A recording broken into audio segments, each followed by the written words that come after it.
Just before we went to air, I went outside because there was a young woman who is not allowed inside the conference right now. Her name is Clemence Houtin, and we had to meet her outside the National Stadium since she's now been banned from COP19. This is what she had to say. I'm Clemence. I'm 23 years old. When we were in the plenary on Monday, we were listening to Yeb Sano's speech. We gave him a standing ovation because it was very heartbreaking. The whole room was very moved. Many negotiators were crying. So we just felt the need to express basic solidarity at this time. So we clapped and we escorted him to the exit. We actually warned the chief of security that we were going to do this. And when we met him at the entrance, it was very emotional. He hugged us, he greeted us, he thanked us for the solidarity.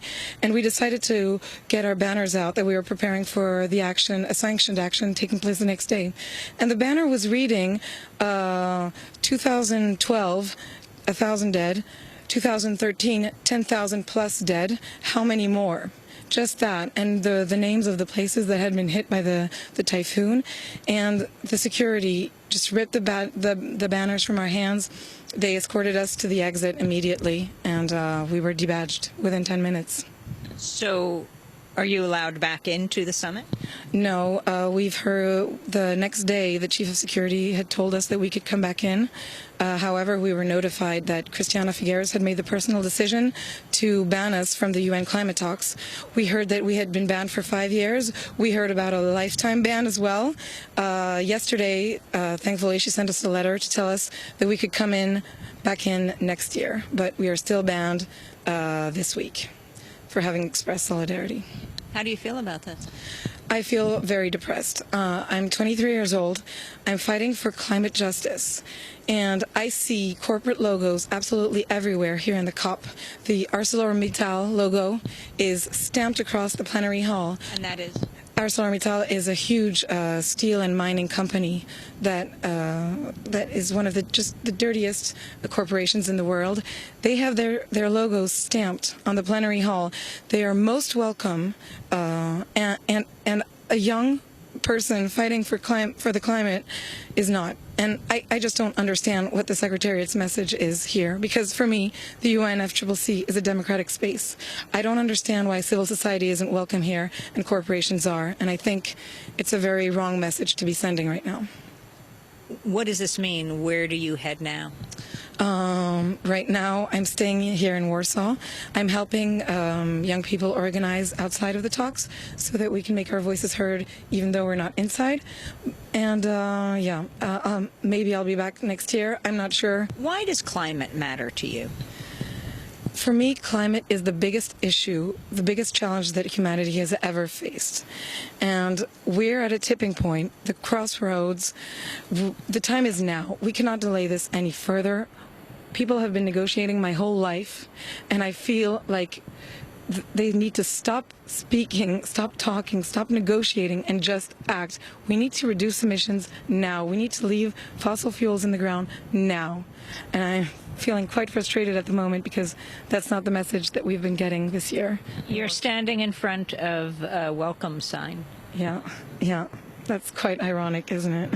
And I'm also standing in front of a sign that reads, "I care," and I don't feel like many people care here among the negotiators. Will this stop your climate activism? No, it won't stop my climate activism. However, I may choose to fight this in a different way because I feel like my faith in the UNFCCC is shaken right now. That was Clemence Houtin. She is a young French woman who was thrown out with 2 other young activists. They were here part of the young NGOs, Youngo as they're called, but because they stood with you with this banner as you walked out to show solidarity, they have been banned from the summit for the entire summit. As you heard, she got a letter from Christiane Figueres saying she would not be allowed back in.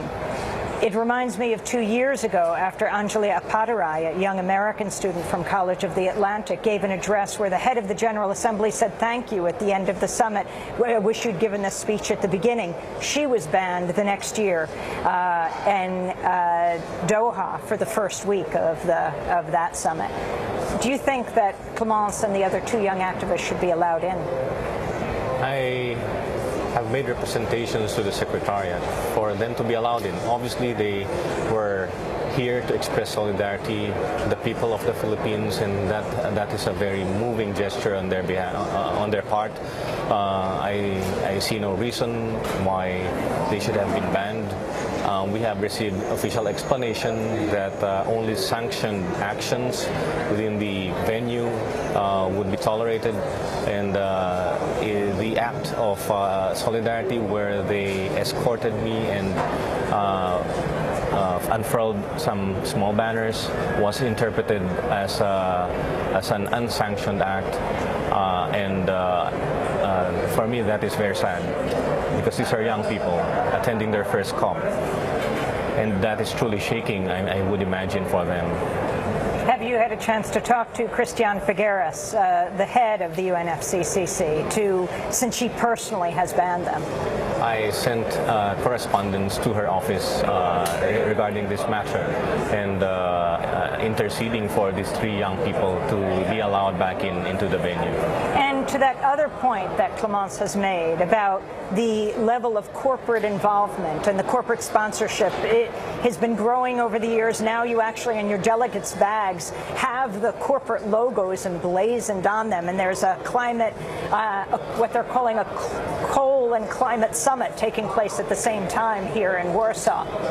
Oh, it is quite troubling for us to see these two meetings taking place at the same time. But I am glad to have heard Christiane Figueres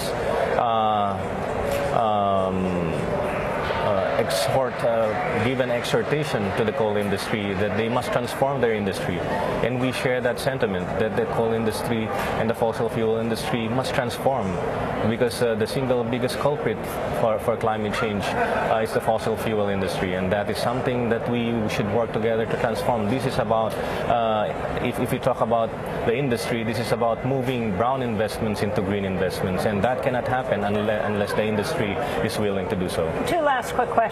You mentioned 4 degrees Celsius being catastrophic, very much the direction we're headed in. What would that look like for the Philippines? I can't imagine that, Amy. That means collapse of our ecosystems, massive droughts, I would say more intense tropical cyclones, and I just can't imagine how we will secure our food sources and our water sources. That would be more than catastrophic for my country. It's just unthinkable.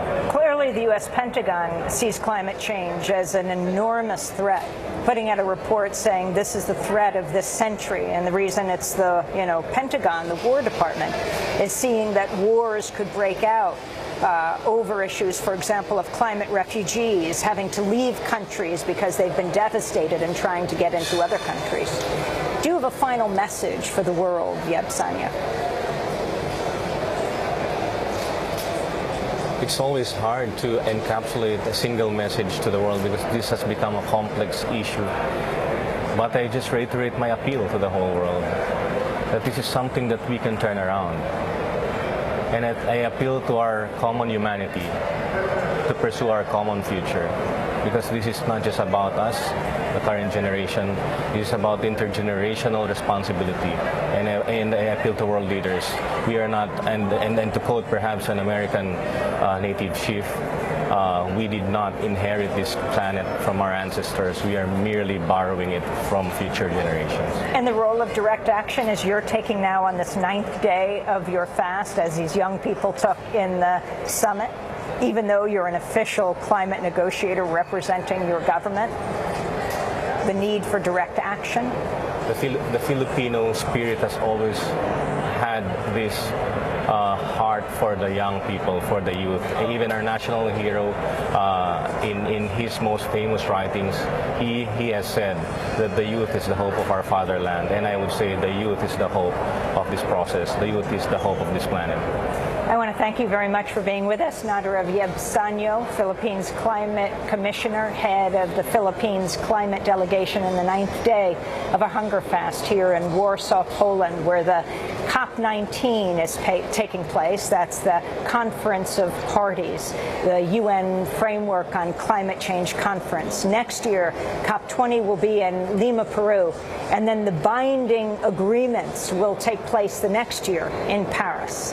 This is Democracy Now!, democracynow.org, The War and Peace Report. When we come back, we'll be joined by a reporter from India who is the one who broke the story of the confidential government documents from the U.S. Secretary of State, John Kerry, to the U.S. climate negotiating team, saying loss and damage should be rephrased as blame and liability. Stay with us. Thanks very much.